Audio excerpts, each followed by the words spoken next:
Hi everyone, my name is Klesh and I'm a youth leader with Experience Canada's Career Choice Program. And today we're joined by a very special guest here today who is so excited to teach us about her career and her journey so far. Hi Nicole, thank you for being here with us today. Hi Klesh, thank you for inviting me. I know the participants at home are so excited to learn more about your job, so we're going to dive right into it with the first question, which is, what is your job title? Currently, I am a reading clinician associate in the Winnipeg School Division. What does your typical workday look like for you as a reading clinician associate? Well, it can be different. My schedule is really based off the needs of the different schools that I serve. So I work in 3 different schools. Some clinicians will work in more, some in less, in fewer schools. But typically, my schedule reflects what a school need would be. So usually I would show up at the school. I usually check in first with any lead teachers and the administration just to see how the day is going at that school.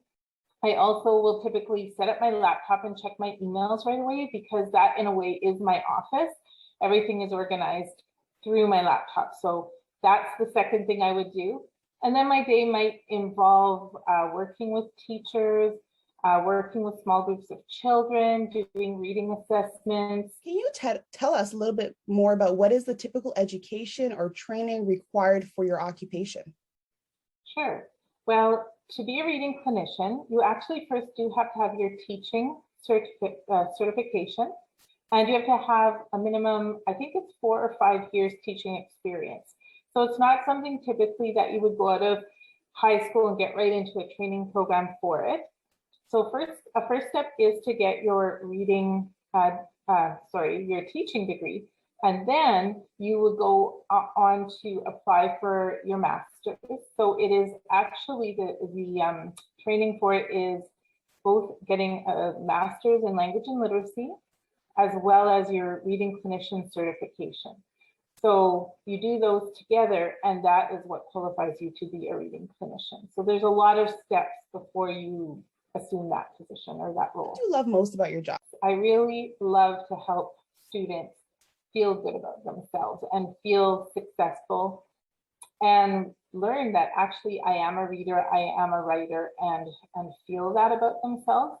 And another thing I actually really enjoy about this job is that it's really a collaborative community of people working together. It's actually teamwork, which I love. So it's not just me being a reading clinician, you know, in isolation, finding all the solutions and imposing them or imparting that wisdom. It's actually as a team, it's me, it's the teachers, it's the resource teachers, it's the educational assistants, it's the admin, it's the group of students, it's the student themselves that together as a team, you are trying to figure out what can we do to best support the student. And I really love collaborative teamwork. So that's another part of my job that I really enjoy. What work experience or programs would benefit youth interested in this occupation, whether it be youth leaving directly high school, maybe youth in high school, or youth that have potentially began their university journey?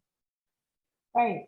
Well, I guess one of the first things you can do is get involved in schools and school programs to the best of what your area offers. So I know at least before COVID, schools were always looking for volunteers, even from high school students or newly graduated students or students in university. So being just a volunteer in a school in some capacity is a huge way to get in there, see if you even like that.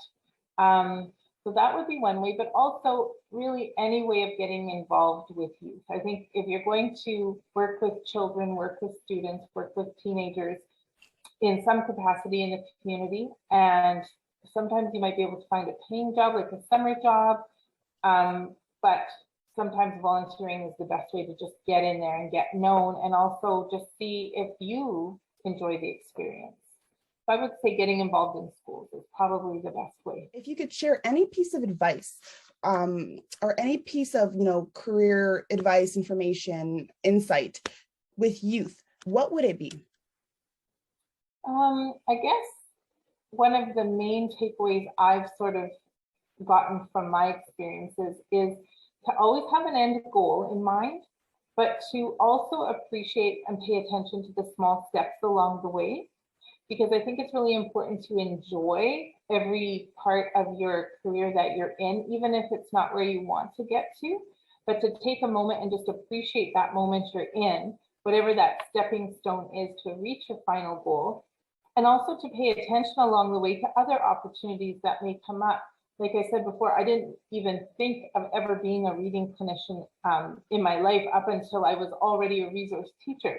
And so just always having, you know, my eyes open to lots of possibilities around me, that's actually how I found my path eventually to being a reading clinician associate. And so that is what I would recommend, is to both have a goal in mind, but pay attention to your small steps along the way.